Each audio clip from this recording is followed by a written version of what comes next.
নবম শ্রেণীর সাহিত্য সম্ভার এর একটা ভীষণ সুন্দর গল্প নিয়ে আজকে আমাদের আলোচনায়।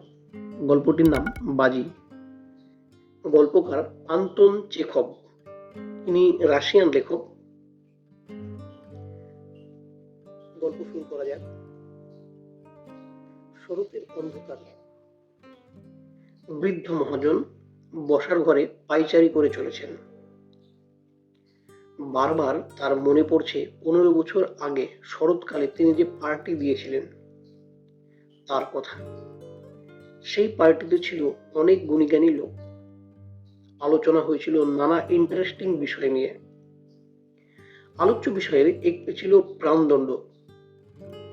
অতিথিদের বেশিরভাগই প্রাণদণ্ডের বিরুদ্ধে রায় দিয়েছিলেন। কেউ কেউ বলেছিলেন প্রাণদণ্ডের বদলে যাবজ্জীবন কারাদণ্ড অনেক ভালো। মহাজন মন্তব্য করেছিলেন, আপনাদের কথায় সায় দিতে পারছি না। আমার অবশ্য প্রাণদণ্ড কিংবা যাবজ্জীবন কারাদণ্ডের অভিজ্ঞতা নেই, কিন্তু মানবতার দিক দিয়ে, নৈতিক দিক দিয়ে আমার মনে হয় প্রাণদণ্ড অনেক ভালো। প্রাণদণ্ড দিলে মৃত্যু হয় সঙ্গে সঙ্গে, কিন্তু যাবজ্জীবন কারাদণ্ড তিলে তিলে মারে। একজন অতিথি মন্তব্য করেন, মানবতার দিক থেকে দুটোই সমান খারাপ। এই দুটোর উদ্দেশ্য একটা জীবন ধ্বংস করা। রাষ্ট্র তো ভগবান নয়, যে জিনিস দিতে পারেন না সেই জিনিস নেবার অধিকার রাষ্ট্রের নেই।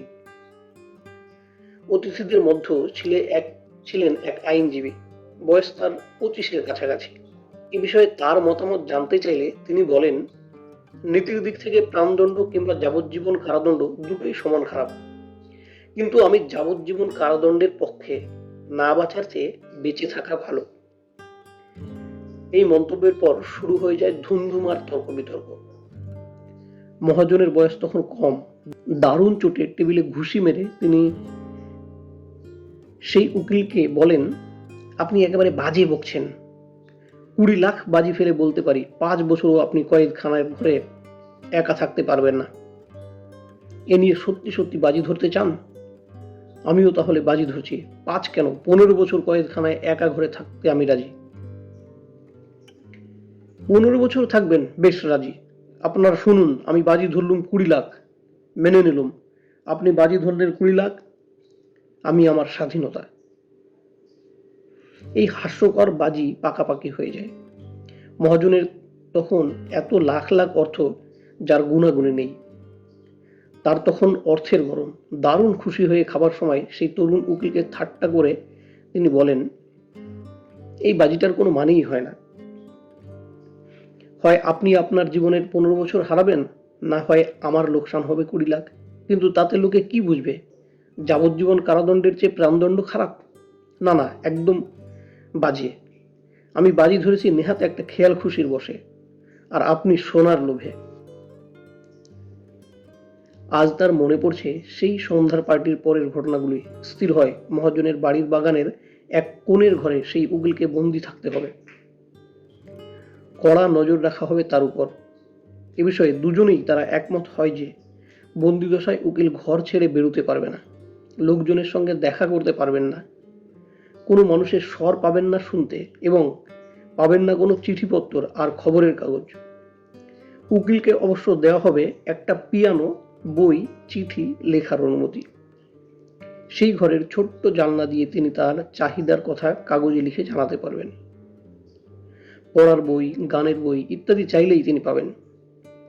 1870 সালের 14ই নভেম্বর মাঝরাত থেকে 1885 সালের 14ই নভেম্বর মাঝরাত পর্যন্ত উকিলকে থাকতে হবে বন্দী হয়ে। উকিল যদি এই সময়ের মধ্যে 2 মিনিটের জন্য পালাবার চেষ্টা করেন, তাহলে মহাজন বাজি জিতবেন, উকিল হারবেন। বন্দিদশার প্রথম বছরে উকিল যেসব চিরকুট পাঠাতেন, সেগুলি থেকে বোঝা যায় তিনি অত্যন্ত একলা বোধ করছেন। তার খুবই একঘেয়ে লাগত। তার সেই বন্দি ঘর থেকে দিনরাত শোনা যেত পিয়ানোর শব্দ। মদ এবং তামাক একেবারেই তিনি খেতেন না। তিনি লেখেন, মদে মাথায় নানা চিন্তা ঘুরে। যে কোনো বন্দির কাছেই এইসব চিন্তা প্রধান শত্রু। তাছাড়া খুব ভালো মদ একা একা বসে খেতে কারোরই ভালো লাগে না। আর তামাক, তার তো কথাই ওঠে না। তামাকের গন্ধে ঘরের বাতাস বিষিয়ে ওঠে। প্রথম বছর সেই উকিল হালকা ধরনের নানান বই চেয়ে পাঠান, প্রেমের, রহস্যের, রূপকথার, হাসির গল্পের বই। দ্বিতীয় বছর পিয়ানোর শব্দ আর শোনা যায় না। উকিল তখন চেয়ে পাঠান শুধুই ধ্রুপদী সাহিত্যের বই। পঞ্চম বছরে আবার শোনা যায় পিয়ানোর শব্দ। পুরো বছরটাই তিনি ভালো ভালো খাবার খেয়ে বিছানায় শুয়ে কাটিয়ে দেন। তখন নাকি তিনি প্রায়ই আড়মোড়া ভাঙতেন আর নিজের মনেই খুব চোটে নানান কথা বলে চলতেন। বই তখন তিনি একেবারেই ছুঁতেন না। মাঝে মাঝে রাতে উঠে তিনি লিখতে বসতেন। বহুক্ষণ তিনি লিখতেন, তারপর সকালে যা লিখেছিলেন তা ছেড়ে ফেলতেন। অনেকবার তাকে কাঁদতেও শোনা যায়। ষষ্ঠ বছরের শেষ দিকে বন্দি খুব মন দিয়ে ভাষা, দর্শন এবং ইতিহাস পড়তে শুরু করেন। এইসব বিষয়ে এত রাশি রাশি বই তিনি চেয়ে পাঠাতে থাকেন যে মহাজনের পক্ষে সেগুলি সংগ্রহ করা দায় হয়ে ওঠে। বই পড়ার সেই নেশাগ্রস্ত সময়ে বন্দি মহাজনকে লেখেন, বন্ধু, 6টি ভাষায় এই চিঠি আপনাকে লিখেছি। যারা ভাষাবিদ তাদের দেখাবেন। তারা যদি একটিও ভুল বার করতে না পারেন, তাহলে বাগান থেকে আপনি 2বার গুলি ছুড়বেন। সেই শব্দ থেকে আমি বুঝবো আমার ভাষা শেখার প্রচেষ্টা ব্যর্থ হয়নি। যারা মহান লেখক তারা বিভিন্ন দেশে বিভিন্ন ভাষায় লিখেছেন, কিন্তু তাদের সবাইকার মধ্যে জ্বলছে একই শিখা। সেই শিখার সন্ধান পেয়েছি। যদি জানতেন আজ আমার কি আনন্দ। বন্দির এই অনুরোধকে স্বীকার করে নেওয়া হয়। মহাজনের আদেশে বাগান থেকে ছড়া হয় 2বার বন্দুক। 10ম বছরে সেই উকিল স্থির হয়ে বসে শুধু পড়ে চলেন নিউ টেস্টামেন্ট। মহাজন তাতে অবাক হয়ে যান। যে লোকটা 4 বছরে 600 জটিল বই পড়েছে, কি করে সে 1 বছর ধরে এমন একটি বই পড়ে চলতে পারে যেটা ছোট, যেটার ভাষা সহজ, যেটা বুঝতে কোনো অসুবিধাই নেই। নিউ টেস্টামেন্টের পর বন্দি চেয়ে পাঠান ধর্ম, ইতিহাস, আধ্যাত্মবিদ্যা সম্বন্ধে হরেক রকম বই।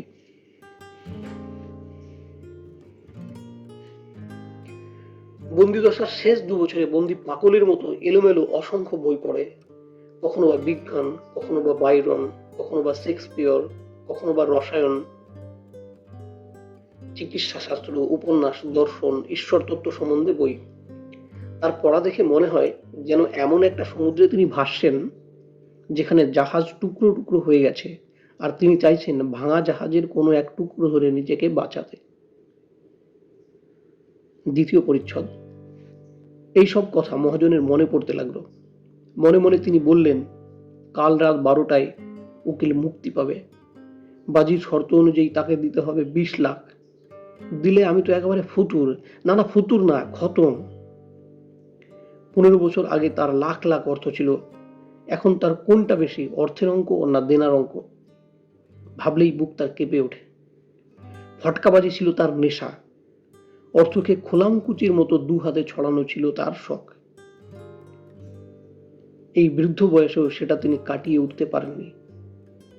এই নেশায় আর শখে ক্রমশ তার ব্যবসা জোয়ার থেকে ভাটার শেষ সীমায় পৌঁছেছে। সেই দুঃসাহসী মহাজন একসময় দেমাকে মাটিতে যার পা পড়তো না, নেমে এসেছে একেবারে সাধারণ স্তরে। বাজার দরের উঠতি পড়তিতে বুক তার দূর দূর করে। মাথায় হাত দিয়ে তিনি বিড়বিড় করে চলেছেন, বাজি বাজি, হতচ্ছাড়া বাজি। লোকটা মরে না কেন? এখন তো সবে তার 40 বছর। আমার শেষ কানাকড়িটাও তার হাতে তুলে দিতে হবে। সে বিয়ে করবে, ফুর্তি করবে, ফটকাবাজি খেলবে, আর আমি ভিখারির মতো শুধু জুলজুল করে তাকিয়ে থাকবো আর রোজ তার কাছ থেকে শুনবো, আমার জীবনের সব সুখ দিয়েছেন আপনি, আপনাকে আমায় সেবা করতে দিন। না, এ আমি বরদাস্ত করতে পারবো না। এই সর্বনাশ, এই অপমানের হাত থেকে আমি বাঁচতে পারি, লোকটা যদি মরে। অন্ধকার রাত, বাড়ির সবাই ঘুমিয়ে পড়েছে। বাইরে শুধু শোনা যায় ঠান্ডায় জমে যাওয়া গাছ আর বাতাসের চাপা কান্না। পা টিপে টিপে গিয়ে সিন্দুক থেকে একটা চাবি বার করে ওভারকোটের পকেটে তিনি রাখলেন। এটা সেই দরজার চাবি, গত 15 বছর যেটা খোলা হয়নি। তারপর চোরের মতো বেরোলেন তিনি বাড়ি থেকে। বাগানটা কনকনে অন্ধকার, বৃষ্টি পড়ছে, হাড় কাঁপানো ভিজে হাওয়া আর্তনাদ করে চলেছে। বাগানের গাছগুলো উঠছে শিউরে শিউরে। তীক্ষ্ণ দৃষ্টিতে তিনি তাকালেন, কিন্তু কিছুই তার চোখে পড়ল না। না জমি, না সাদা সাদা মর্মর মূর্তি, না কোনো গাছ। বাগানের শেষ প্রান্তে গিয়ে চৌকিদারকে দুবার তিনবার ডাকলেন। তিনি ডাকলেন, কোনো উত্তর এলো না। স্পষ্ট বোঝা গেল লোকটা এই দুর্যোগের হাত থেকে নিস্তার পাওয়ার জন্য কোথাও গিয়ে আশ্রয় নিয়েছে। রান্নাঘর কিংবা চারা রাখার কাচের ঘরে ঘুমোচ্ছে। বৃদ্ধ ভাবলেন, মতলবটা হাসিল করতে পারলে সন্দেহটা প্রথমে নিশ্চয়ই পড়বে চৌকিদারের উপর। অন্ধকারে হাতড়ে হাতড়ে সিঁড়ি দিয়ে উঠে বাগানের সেই কোণের বাড়ির দরজা খুলে একটা সরু বারান্দা পেরিয়ে হল ঘরে এসে তিনি দেশলাই জ্বাললেন। জনমানব নেই সেখানে, শুধু একটা খাট, তাতে বিছানো চাদর, কিছুই নেই। কোণে একটা লোহার উনুন ঝাপসা দেখা যায়। বন্দির ঘরের দরজার সিলমোহর যেমন ছিল তেমনি রয়েছে। দেশলাইয়ের কাঠিটা নিভে গেল। উত্তেজনায় কাঁপতে কাঁপতে তিনি সেই ছোট্ট জানলার ভিতর দিয়ে উঁকি মারলেন। বন্দির ঘরে একটা মোমবাতি টিমটিম করে জ্বলছে। বন্দি বসে একটা টেবিলের সামনে। চোখে পড়ে শুধু তার পিঠের উপরকার ছড়িয়ে পড়া চুল আর হাত দুটো। চেয়ার, টেবিল আর গালচের উপর ছড়িয়ে রয়েছে নানা খোলা বই। 5 মিনিট কেটে গেল, বন্দি নড়ল না। 15 বছরের বন্দি দশা স্তব্ধ হয়ে বসে থাকতে তাকে শিখিয়েছে। মহাজন জানলায় টোকা দিলেন, বন্দি নড়ল না। সন্তকর্ণে মহাজন দরজার সিলমোহর ছিঁড়ে তালায় চাবি লাগালেন। মরচে পড়া তালা থেকে একটা চাপা আর্তনাদ শোনা গেল। দরজাটা উঠল ক্যাচ করে। মহাজন ভেবেছিলেন এই উত্তেজিত চিৎকার শুনতে পাবেন পায়ের শব্দ। 3 মিনিট কেটে গেল, কিন্তু আগের মতোই ঘরের ভিতর চুপচাপ। তিনি ঘরে ঢুকলেন। টেবিলের সামনে একটি লোক বসে। সাধারণ লোকের সঙ্গে তার চেহারার কোনো মিল নেই, যেন একটি কঙ্কাল বসে রয়েছে। হাড়ের উপরকার চামড়া টান টান, মাথায় মেয়েদের মতো কোঁকড়ানো কালো চুল, লম্বা ময়লা দাড়ি, মুখের রং হলদেটে, গলা বসা। যে হাত ঝাঁকড়া চুল ভর্তি মাথা ধরে রেখেছে সেটা এমন অস্থি চর্মসার যে দেখলে কষ্ট হয়। চুল পেকে গেছে। এই শুকনো বুড়োটো মুখের দিকে চাইলে কেই বা বিশ্বাস করবে না তার বয়স 47। টেবিলের উপর তার মুখটা ঝুঁকে পড়েছে। সামনে একটা কাগজ, তাতে খুদে খুদে অক্ষরে কি সব লেখা রয়েছে। মহাজন ভাবল, বেচারা ঘুমিয়ে খুব সম্ভবত লাখ বেলাকের স্বপ্ন দেখছে। এই আদমরা শরীরটাকে বিছানায় পেড়ে মুখে একটা বালিশ চেপে ধরলেই কাজ হাসিল। খুঁটিয়ে পরীক্ষা করলেও অস্বাভাবিক মৃত্যু কেউই সন্দেহ করতে পারবে না।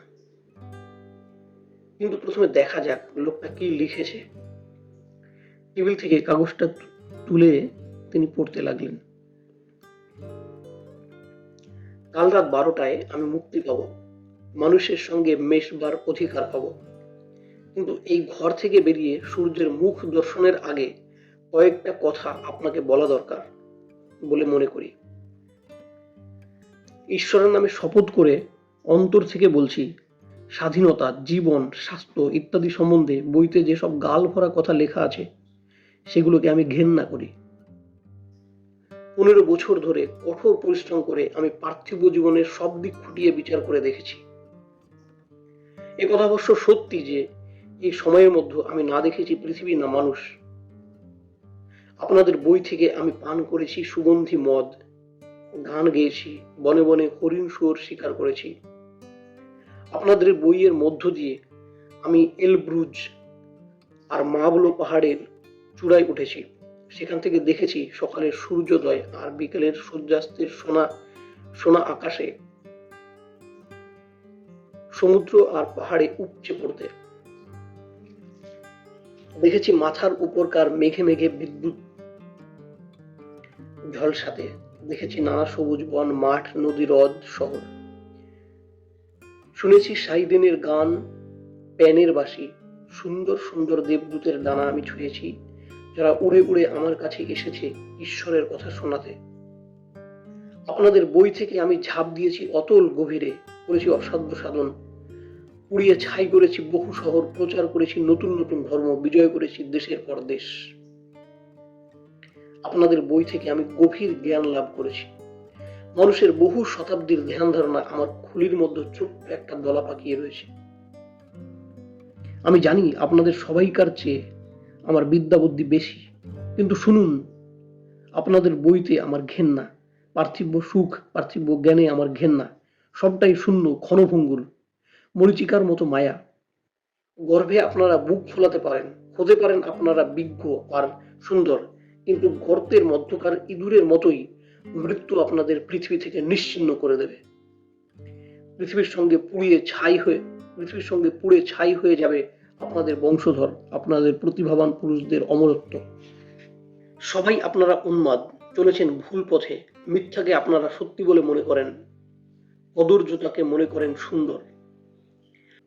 আপেল আর কমলালেবু গাছে হঠাৎ ব্যাঙ আর গিরগুটি ফুললে, কিংবা গোলাপ থেকে ঘোড়ার ঘামের গন্ধ ছড়ালে আপনারা অবাক হবেন। সেই রকম আপনাদের দেখে আমি অবাক হচ্ছি, যারা স্বর্গের বিনিময়ে পৃথিবীকে নিয়েছে। আপনাদের বুঝতে আমি চাই না। আপনাদের যেটা পরম কাম্য, তার প্রতি আমার চরম বিতৃষ্ণা প্রমাণ করার জন্য 20 লাখের বাজি আমি রেখে দিলাম। একসময় ভেবেছি ওই 20 লাখ বুঝি স্বর্গ, এখন ওই 20 লাখে আমার ঘেন্না। বাজি হারবার জন্য নির্দিষ্ট সময়ের আগেই এখান থেকে আমি বেরিয়ে আসব। পড়া হলে কাগজটা টেবিলে রেখে এই মানুষটির মস্তক চুম্বন করে মহাজন কাঁদতে লাগলেন। সেখান থেকে বেরিয়ে যাবার সময় নিজের উপর তার এমন অশ্রদ্ধা হলো, জীবনে আগে কখনো যা হয়নি। ফটকাবাজের দনুর মার খাবার পরেও এরকম কষ্ট তিনি পাননি। বাড়ি ফিরে বিছানায় তিনি গা ঢেলে দিলেন, কিন্তু উত্তেজনা আর কান্নার দরুন অনেকক্ষণ তার ঘুম এলো না। পরের দিন সকালে চৌকিদার হাঁপাতে হাঁপাতে এসে তাকে জানালো বন্দিকে সে দেখেছে জানলা গলে বাগান নেমে ফটক দিয়ে উধাও হয়ে যেতে। সঙ্গে সঙ্গে মহাজন চাকর বাকর নিয়ে সেখানে হাজির হলেন। তাদের সামনে তিনি প্রমাণ করলেন বন্দি পালিয়েছে। অনর্থক গুজব এড়াবার জন্য নির্বিকার চিত্তে টেবিল থেকে কাগজটা নিয়ে তিনি সেটা তার সিন্ধুকে রাখলেন বন্ধ করে। সমাপ্ত।